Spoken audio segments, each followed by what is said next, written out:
그 이재명 대표가 집회에서 두 글자로 된 말 참 할 수 없다 이렇게 말씀을 하셨어요. 근데 결국은 이게 탄핵, 뭐 퇴진 이런 거 의미한다고 봐야 하지 않을까요? 대통령에 대한 국민들의 불신과 분노가 굉장히 높다. 네. 또 거부권 행사하고 국정을 이런 식으로 운영한다고 하면 네. 굉장히 위험할 거라고 하는 그런 사전 경고 아니겠습니까? 저는 뭐 그런 경고라고 생각합니다.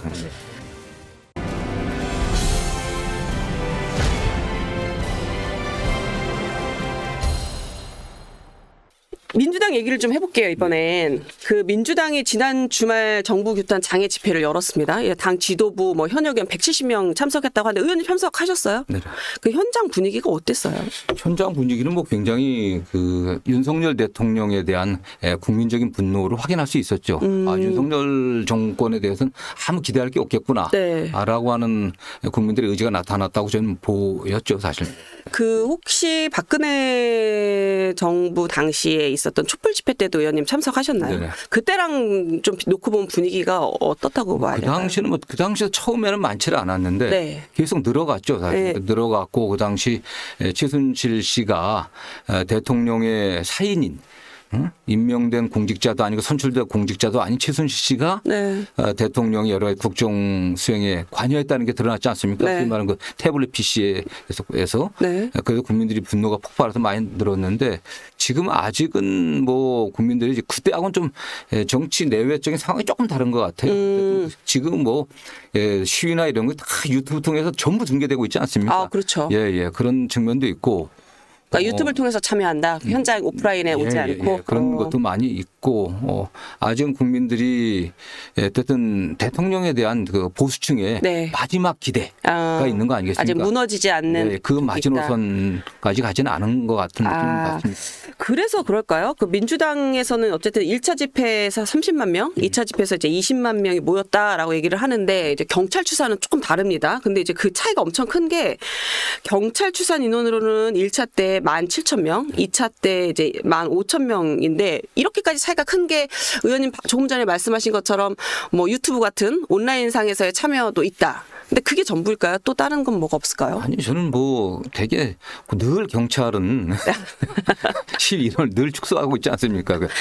네, 뭐. 축소하는데 네. 오히려 뭐 그렇기 때문에 저는 큰 의미는 없다고 보고 대략 뭐 저는 그 정도 우리 당에서 추산한 정도 넓게 보면 그 정도 분들이 왔다 갔다 한 게 아닌가 이렇게 보고 있고요. 다만 어떤 분들이 왜 1차 집회 때보다 2차 집회가 줄어드냐 이런 얘기 했는데 원래는 사실 이게 대전 쪽에서 하려고 했거든요. 장소를 바꾼 겁니다. 그래서 지방에 있는 분들이 덜 왔고 또 같은 날 다른 곳에서도 또 집회가 있었습니다. 그래서 그것 때문에 그날 최고위원도 두 분 모두 참석 못했거든요.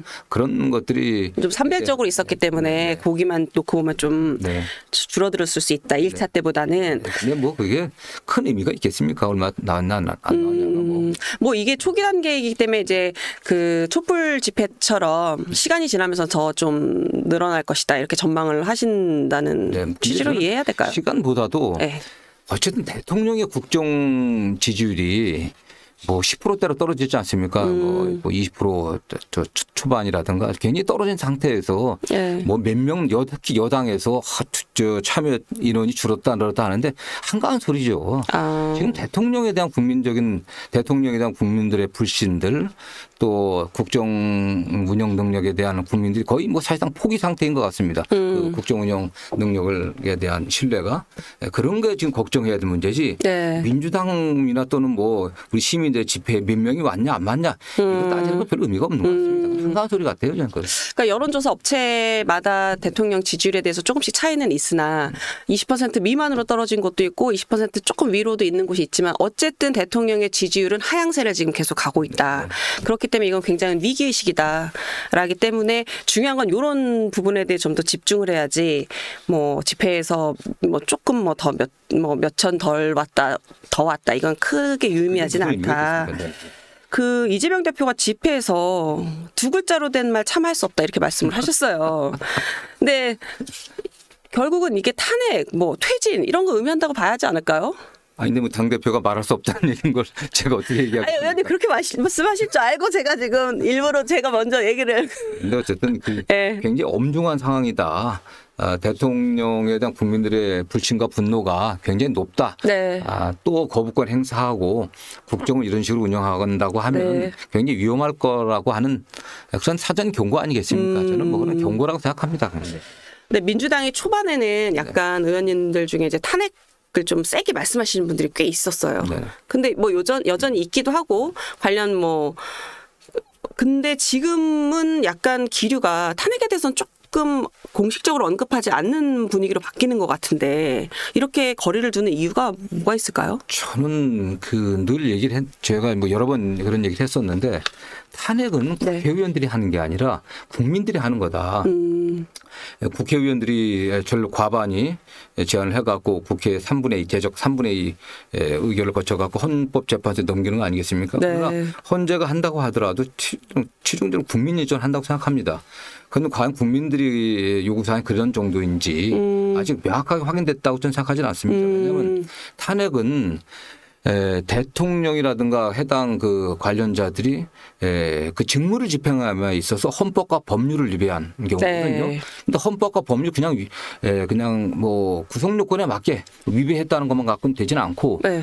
명백하고 중대해야 되거든요. 사실. 명백하고 중대해야 그렇죠. 된다. 특히 중대해야 되는데 네. 그 중대하다고 한 것은 뭐 언론에 나왔다든가 누가 뭐 녹취록에 나왔다든가 이것만 되는 건 아닙니다. 그 중대하다는 것이 엄밀하게 입증이 돼야 되는데 네. 결국 그건 특검에 수사를 해야 되거든요. 특검에서 수사를 해서 그렇기 밝혀야 된다. 때문에 김건희 여사 관련한 특검, 그다음에 최혜병 사건에 관련해 갖고 대통령의 경로가 원인이 됐다는 거 아니겠습니까? 네. 그렇기 때문에 그 일련의 과정에서 과정과 관련해 갖고 최혜병 특검법 이런 것들 최혜병 특검법이 안 된다고 하면 네. 국정조사라도 해 갖고 명백하게 밝혀진 다음에 그런 걸 국민들이 알고서 네. 정말 이 사람을 대통령이 계속 둬서는 안 되겠구나 이런 정도 어떤 공감이 광범위하게 형성된 다음에 국민을 대신해서 국회의원들이 하는 거죠. 그다음 절차를 밟는 거 아니겠습니까? 국회의원들 우리가 탄핵할 때니까 네. 국민들이 따라와라. 이건 좀 바람직하지 않다고 봅니다. 저희 이 나른 정치다에서 이제 이철희 전 청와대 정무수석도 비슷한 말씀을 하셨는데 이 탄핵이라는 것은 국민의 여론을 얻고 정당에서 왜 이렇게 늦냐 이거에 대해서 움직이지 않냐라고 했을 때 그걸 받아 안고 가는 게 수순이지 먼저 가야 된다라고 선봉해서 국민을 끌고 가려고 하다 보면 오히려 역풍을 맞을 수도 있다. 같은 생각입니다. 예, 그 말씀을 하시더라고요. 그래서 지금 법조인 출신이셔서 그런지 지금 얘기를 들어보니 어쨌든 명확하게 입증된 것들이 있고 입증이 된다 하더라도 그 수위가 중하다라고 봐야졌을 때 그때 이제 국민들이 그걸 느끼고 움직여야 되는 거지 섣불리 탄핵을 꺼내는 건 좀 문제가 있다. 왜냐하면 대통령도 주권자인 국민들이 선출한 거거든요. 그럼요. 우리 국민들이 선출했기 때문에 주권자고 어떤 대통령 선출한 국민들이 주권자인 국민들이 도저히 안 되겠구나. 그분들이 이게 판단해야 되는 거 아니겠습니까? 국회의원들이 대통령은 나가라 말하는 게 아니거든요. 네. 국민들 대신해서 국민들은 또 국회의원들은 국민들의 대리인들 아니겠습니까? 그렇죠. 그런 입장에서 생각한다고 보면은 국회의원들이 먼저 이렇게 막 여건이 성숙되지 않았는데 탄핵을 끌고 가는 건 좀 바람직하지 않다고 저는 생각합니다. 국민의힘에서는요, 이 민주당에서 이제 이 탄핵에 대해서 약간 뭐 군불대기를 하고 있지만 불이 붙지 않을 거다. 뭐 이렇게 얘기를 좀 하기는 하더라고요. 이거에 대해서는 그러니까 집권 여당의 대표나 의원들이 너무 한가한 것 같아요. 지금 현재 나온 상황만 해도 국민들이 집권 여당이나 정부 또 대통령의 국정 운영에 대해서 얼마나 큰 불만을 갖고 있는지 알 수 있지 않겠습니까? 위기의식을 느껴야 되죠. 뭐 군불만 떼고 있냐, 타오르지도 않는데 이건 정말 한가한 소리입니다. 저는 집권 여당으로서 무책임하고 또 어처구니 없는 얘기들이죠, 사실요. 이게 어쨌든 젖은 장작이라서 불이 안 떼어진다라고 하더라도 사실은 뭔가 장작에 불을 떼려고 하는 이 행위나 생각이 있다라는 것, 그러니까 뭔가 문제의식을 느끼는 것 자체에 집권 여당은 조금 경각심을 가져야 된다. 가져야죠, 지금요. 오죽하면은 불이 타고 안 타고의 문제가 아니라. 그렇죠. 오죽하면 국민들이 또 야당에서 길거리 나와갖고 김건희 특검법을 해라. 또 그다음에 국민들은 일부 국민들이지만은 뭐 또 일부나 상당수 많은 국민들이 네. 적지 않은 국민들이 대통령 탄핵해야 된다 이런 얘기를 하겠습니까? 그거에 대해서 깊이 반성하고 우리가 국정 운영을 어떻게 제대로 하고 있는지에 대한 냉정한 반성과 성찰이 있어야 되는 거 아니겠습니까? 그거 없이 무슨 뭐 그냥 군불대기 하고 있냐. 네. 이렇게 그 여당이 할 소리가 아니죠 그게. 네. 그 민주당 어쨌든 이번 주말 3차 장애 집회 할 거 아니에요. 네네네. 근데 한동훈 대표가 그 얘기 하더라고요. 수능 앞두고 애들 논술 시험 본대요. 그래서 이 장애 집회가 상당히 그 아이들 시험에 피해가 될 수 있다. 근데 뭐 지금 시내에 네. 저는 뭐 만약 그렇게 돼서는 안 되겠죠. 네. 학교 주변이라든가 시험 장소 근처는 뭐 절대 안 되는 거고 저는 결국 시내에서 하기 때문에 네. 뭐 학생들의 시험에는 큰 방해는 없을 겁니다. 큰 시험 영향은 끝난 없을 이후에 것이다. 네, 시간도 좀 늦은 시간 할 테니까요. 네네. 그 요즘 아까 탄핵은 조금 조심해야 된다라고 말씀을 하셨는데 그래서인지는 모르겠는데 민주당에서 요새 임기 단축 개헌에 대해서 지금 얘기가 많이 나오는 것 같아요. 의원님은 이 임기 단축 개헌에 대해서는 어떤 입장이세요? 저는 뭐 임기만 단축하는 개헌이 무슨 의미가 있는지 잘 모르겠고요. 저는 그 임기 단축 문제도 네. 물론 헌법상 그 부칙을 개정하면 단축할 수 있다는 얘기도 있지만 네. 저는 물론 그렇게 법리적으로는 가능할 겁니다. 그러나 현재 부칙에는 중임이라든가 연임을 위한 개헌은 그 해당 그때 그 당시에 대통령에는 적용되지 않는다는 규정이 있거든요. 그런데 어쨌든 대통령은 국민이 5년 임기로 뽑아놓은 거거든요. 그럼 네. 대통령 본인이 선택하지 않는데 네. 국회의원들이 임기 단축 단축하자 이런 얘기를 먼저 치고 나는 게 좀 바람직하지 않다고 보고 있고. 더 중요한 건 지금 개헌을 하려고 하면 임기의 문제뿐만 아니라 임기 네. 단축의 문제가 아니라 근본적으로 87년에 만들어진 87년도 헌법이 네. 지금 시대에 좀 안 맞는 부분이 많거든요. 그 얘기들 많이 하죠. 예, 그걸 고치려고는 우리가 명분을 갖고 해야 되는 거지. 그러니까 헌법 전문에 5.18 정신을 넣냐 안 넣겠다고 약속하지 않았습니까? 네. 그럼 개헌해야 되죠. 그런 문제도 있고 기본권 조항도 문제가 많이 있고 그다음 대통령도 4년 중임제로 해야 된다는 분도 계시고 이런 상황에서 그다음에 만약 개헌 논의에 들어간다면 또 일부 국회의원들은 또 내각제를 하자는 분도 있을 겁니다. 네, 맞아요. 기본권 문제, 그냥 권력 구조의 문제, 그냥 국회의 권한 강화 문제, 아니면 대통령의 권한을 제대로 견제할 수 있는 네. 그런 제도 정비 문제, 많은 문제가 있거든요. 그런데 그런 면에서 국민적 공감대를 갖고 개헌을 해야 되는 거지. 임기 단축 개헌 뜬금없이 개헌하자. 막상 개헌에 들어가게 되면 굳이 그것만 아니거든요. 그것뿐만이 아닌데 저는 그게 과연 시의적절한 건지 저는 뭐 잘 동의가 안 됩니다. 그나마도 그건 저는 만약 윤석열 대통령 개인적으로는 네. 윤석열 대통령이 내가 임기를 단축할 테니까 국회가 이 국회와 학계와 정부가 합의해 갖고 87년 헌법을 좀 뛰어넘는 7공화국 헌법을 새로 만드는 그런 논의를 좀 시작했으면 좋겠다라고 하는 게 좋겠죠 사실. 그러면 윤석열 대통령의 굉장히 큰 거의 유일한 성과가 될 겁니다. 그렇죠. 어쨌든 이 임기 단축 개헌 같은 경우는 윤석열 대통령이 동의를 하지 않으면 어쨌든 대통령은 국민이 뽑아준 권력이기 때문에 선출된 권력이기 때문에 뭐 정당에서 주장한다고 해서 지금 될 수 있는 사안은 아니니까. 국민들이 거기에 따라줄까? 네. 그렇게 생각합니다. 근데 지금 보통 민주당에 계신 의원님들은 이 임기 단축 개헌을 하면 사실상 뭐 탄핵보다 좀 더 빨리 바꿀 수 있다 뭐 이런 말씀들도 좀 하시고 의원님 부적절하고요. 되게 민주당에서 의원님들이 주류의 의원님들이 안 좋아하시기.